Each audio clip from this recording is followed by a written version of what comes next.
Oh my, it's been some time. It's been almost a week. No, it's been a week since I last uploaded. Stuff's been good though. Got back from all my holidays. Been happy. Got through. Aced my A-level results. Got into first choice uni. So we're set back and it's almost Gamecom. Which you know what that means? Bannerlord view? No, I mean more gameplay and stuff like that. So excited for that. In today's video, we're going to be doing a bit of a chat. This is going to be a semi-analysis of certain games and one game as a whole. As you might have guessed from the title, is Mount & Blade Warband. Mount & Blade Warband was released in 2010 after the release of its predecessor, Mount & Blade, in 2008 by Tale World Studios. It was, of course, a medieval strategy, but also had some RPG elements in it as well, going down into the battles. It was something that hadn't really been done before, at least to the scale that it was, and there's the reason that it took off. But I'm not going to be talking about Mount & Blade as the game itself today. I'm going to be talking about how it inspired a new generation of games. The games that have existed solely because of Mount & Blade. So the main games we're going to be talking over today are Whigs and Tories, Holdfast, Nations at War, War of Rights, and Freeman Guerrilla Warfare, but of course alongside Freeman Guerrilla Warfare, Blood and Gold Caribbean, since they're very similar games of that sort. So before I get into why I think Mount & Blade was such an inspiration to these games and what they took from them, let's go over the games quickly if you guys don't know what they're about. Freeman Guerrilla Warfare is of course probably the latest of one of these games, apart from the one that's not even out yet, and it's basically Mount & Blade single player but based in modern day. You have weapons, you have army soldiers, you go around recruiting them. It's getting really in depth and they've actually done a lot of updates. The team have done some great stuff in terms of improving graphics and of course all the weaponry in it. It's very satisfying to play and it's a great cross between Mount & Blade and a first-person shooter. It's not a complete rip-off, since it adds new things like the whole first-person shooting mode and all the weapons. Of course, they all have their different feel, different sounds, and different commands that you can do to your soldiers. It also has a deployment stage at the beginning where you can set up, which is something that we haven't seen before, and this is also included in getting in weapons, not just your troops. Now, alongside this is Blood and Gold Caribbean, which came out a long time ago now, and I've not really picked it up. It's basically Mount & Blade single player, but in the Caribbean, where you play as pirates. You can go around, you can get your fleets, but you can also recruit people from taverns. You can do quests from tavern billboards where you have to go and send a letter to someone. But of course it's all set in the Caribbean, so it's this whole new landscape they're able to play. You can get ambushed while doing land battles, but also sea battles, which is something that we haven't seen in the Mount & Blade games before. And the sea battles were actually a lot of fun. They're pretty cool. Boarding enemy ships or just firing from your cannons. It added a whole new dynamic to the game that, once again, wasn't just a complete rip-off of Mount & Blade. Yes, using the same engine, but they took it and did something a lot more interesting with it. Now, Blood and Gold Caribbean, like I mentioned before, came out quite a while ago. They're not really doing anything with that anymore. If you haven't played it though, if it's cheap, maybe you should go and pick it up. I'm not 100% sure what it's like these days. It's good fun for a few hours, but it's nothing amazing. Freeman Guerrilla Warfare, on the other hand, is actually, I would definitely recommend it. I've not played it in a couple of months, but I've seen all the updates they've been doing. I've seen all the graphical updates, and the developers are working very hard on it, so I'm going to be picking that back up, and you guys should definitely check it out, and I might do a couple more videos on it in the future. But moving on, we're going to the main events. These are the more spin-off versions of Mount & Blade. First off, we're going with Holdfast, Nations at War. Now, of course, if anyone doesn't know, this is a multiplayer sort of standalone for the Napoleonic Wars DLC. In fact, some of the people that went and made the Napoleonic Wars DLC for Mount & Blade actually got onto the dev team of Holdfast, Nations at War. It's focusing solely on that aspect, solely multiplayer and solely intense musket action. There's so many people in the community on this game, or the regiments fighting towards each other. If anyone has not played in the Mount & Blade Napoleon Wars DLC back in the past, it was full of regiments. They'd have these organized line battles. I was part of a line regiment to start with, then I moved to the light infantry, and then I was in a cavalry regiment for a short time, and then I started leading a foot guard regiment and of course an artillery regiment and a rifle regiment, all in the past. And it was absolutely incredible. We had these massive sieges or line battles with other clans, 200 people on the battlefield, and now they've been ported over into Holdfast, Nations of War. We've got things like naval battles, better graphics, different weaponry, and of course better factions and more in-depth and fleshed out troops that you can pick from, and of course the amazing musician system where you're able to more easily play a variety of songs from the past, may it be on your fife or on your drums. It is amazing. I really do love this standalone game. and the community is still very active today, and this was all inspired by the Napoleonic Wars DLC. Moving on, we've got War of Rights, which is inspired by the North and South mod for Mount & Blade Warband. This is an American Civil War mod, which, like Napoleonic Wars DLC, was solely multiplayer. We had these line battles as well, but instead of Napoleonic Wars, it took it into a different time era, adding so many different things like more accurate muskets, a new bleeding mechanic where you needed medics and things, and of course all those American war cries. Me personally, I absolutely loved North and South. I felt like it was a bit more intense than Napoleonic Wars, where it was a lot more skirmish type battles rather than just standing in a line, but also had that line battle mechanic to it as well. Now, Campfire Games decided that they wanted to make a standalone game of this, and this is where War of Rights came on. And I feel personally War of Rights is probably the highest quality, the biggest production value version of these Mount & Blade standalone games, since just looking at it, you can see how incredible it looks. It's on the Cry engine, which everyone knows is what Crysis and things are, and it's a beautiful looking engine. Rise Son of Rome was also on that engine,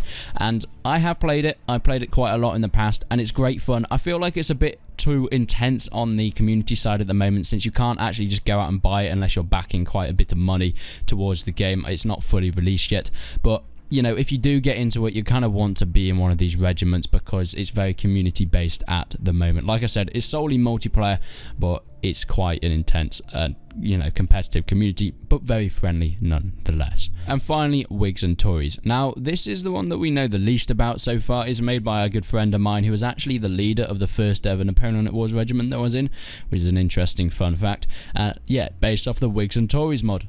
Could you have guessed? Now, this is set in the American Revolution, and of course, you're playing as the Whigs and the Tories. It's quite interesting. We've not got too much information on it so far. I think they're just going into alpha very soon, so as soon as I can get some more information on that, I'll definitely bring it to you. Some more gameplay that you guys might want to see. I feel like this is going to be a very similar-ish to Holdfast in terms of, you know, the whole regiment systems, but that's just kind of how it is with these Mount & Blade standalone mods. But why are all these games inspired by Mount & Blade? This doesn't really happen too much, and especially not by such an indie game like this, and I feel like it's all based around the Mount & Blade modding community. The modding community for Warband is so vast that it has everything from single player to multiplayer to some even attempts at a co-op Mount & Blade mod, which, you know, it doesn't work very well, but it's there, it's still there. Things like Full Invasion 2 pushed the modding community and Mount & Blade to the limits that it can actually get to, and really showed people that, you know, this game, although it's not supposed to be modded, somehow was pushed further than anyone thought it could by its community,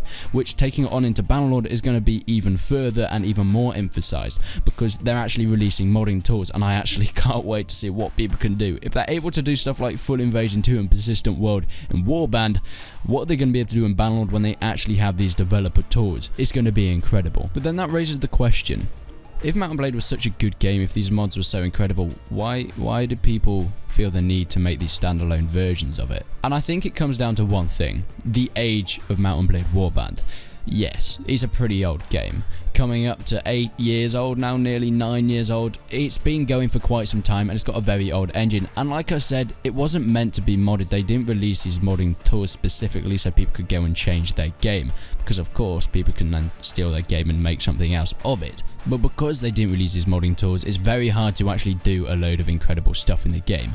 There's stuff in the Bello Civi mod like elephants in the Roman mod, but they look a bit weird. Like the test studio and that is a little bit weird. Even Full Invasion 2, yeah, they push the boundaries, but there's a lot of glitching, it bugs out a lot, and it's prone to crashing. Mount & Blade wasn't meant to do this thing, and this is why people felt the need to make these standalone games, of course. They're able to sometimes make their new engines or take other engines, in the case of War of Rights in the Cry engine, and they're able to expand upon this and use the tools that they have in these different engines to make the game that they want to. Yes, modding is great, but modding also has its limitations. For example, in Holdfast Nations at War, Napoleonic Wars did have ship battles, but Napoleonic Wars, the ships, you weren't really able to fire cannons on the ships. You were able to have cannons on ships, but they were the stationary ships, and the ones that moved, you know, you weren't really able to fire on. Small things like cool lighting things like the lanterns carrying around in that game just add to the whole experience of it, which could never have been done in Mount & Blade Warband since the engine didn't allow those in-depth lighting engines. Even furthermore, the changing of seasons. When you're playing a game and it goes on for quite some time and it starts to snow and there's snow footprints on the ground. That's something that could never have been done in Mount and Blade Warband. And taking this on to things like Whigs and Tories, it has a similar thing. They've got hunting in that game, there's wildlife, you're able to shoot elk and all that good stuff, all the intense lighting on the campfires, and of course the graphics and the smoke mechanics. These are all things that can never have been done in Mount and Blade, hence why they've been taken to a new game. But what does this mean for Mount and Blade, and do we think the same is going to happen for Bannerlord? Well, personally, no. Really. As I said, Bannerlord is a next step. It's going to have all these modding tools, and I feel like there isn't going to be anything that Bannerlord can't do. That, making a standalone version of these you can. Now, there's one issue with these standalone games that has cropped up quite a bit. I've talked to a few people, and they've sort of agreed with me. Things like Freeman, Guerrilla Warfare, and Blood and Gold Caribbean, they're sort of safe on this since they're, the single player for Mount and Blade, so they have as much longevity as any other single player game. Things like Whigs and Tories, Holdfast, War of Rights seem to struggle a bit when it comes to loyal player bases, just because people like what they know. If anyone's played Persistent World mod for Mount and Blade, there's been so many spin-off mods for that. There's been the Feudal World mod, there was the Lord of the Rings mod, there was the Roman one, and they never really took off because everyone just liked what they knew. Mount and Blade Persistent World had many faults, but everyone knew it and everyone loved that mod, so when people tried to make spin-offs of that mod, people never really went across. And I feel like a similar thing has happened to specifically Holdfast in this case. His player base has died down quite a bit, and I feel like a lot of people that I spoke to don't really enjoy playing it the same way. And yeah, it's early stages, things will change. The melee is not quite as good as Napoleonic Wars DLC melee, and I feel like that's been one of the main complaints that I've seen, and the reason a lot of people have actually been put off playing that game for much longer.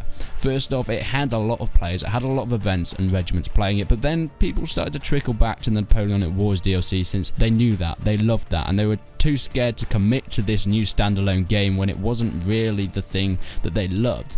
Napoleonic Wars DLC was the perfect game for them, which is why they were playing it. They didn't need the standalone game, but they got it, tried it out, and it wasn't quite as good as the DLC since it was such early on in development, so they trickled back a bit. Maybe in the future people are going to go back to Holdfast if the developers keep up the good work and they carry on expanding the game and doing what the community want in the game, then I'm sure that it's going to pick back up. But I feel like these standalone games are quite risky since they're taking such a small aspect of a bigger game and putting it into its own thing, which is like taking a tiny niche and then, you're only going to get a certain amount of people from the bigger game. The bigger game being Mount and Blade, taking only the people that like the Whigs and Tories mod or the Napoleonic Wars DLC, taking them off into their own thing. Having a niche like that is always going to have a lot less players, which can be a little bit risky. But it still amazes me that a game like Mount and Blade from such a small company at the time managed to inspire many games like this. And furthermore, it's not even just these games. These games are directly inspired by Mount and Blade, but things like Kingdom Come Deliverance,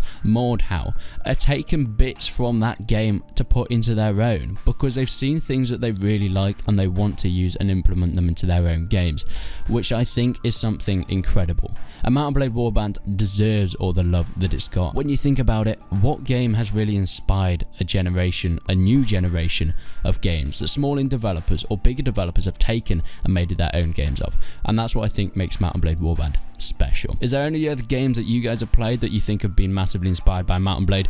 And do you think we're going to have these standalone games from Bannerlord, or do you think that Bannerlord's going to pretty much cover everything that these standalone games could ever cover? But I'd love to see what you think down in the description below. But thank you guys for watching. I know this is a bit of a talky video. I quite like these talky videos, they're quite chill. If you guys like them, leave a like on them, stay around the channel for a bit, and we'll see what comes in the future. But thank you guys for watching, and until then, I will see you in the next one.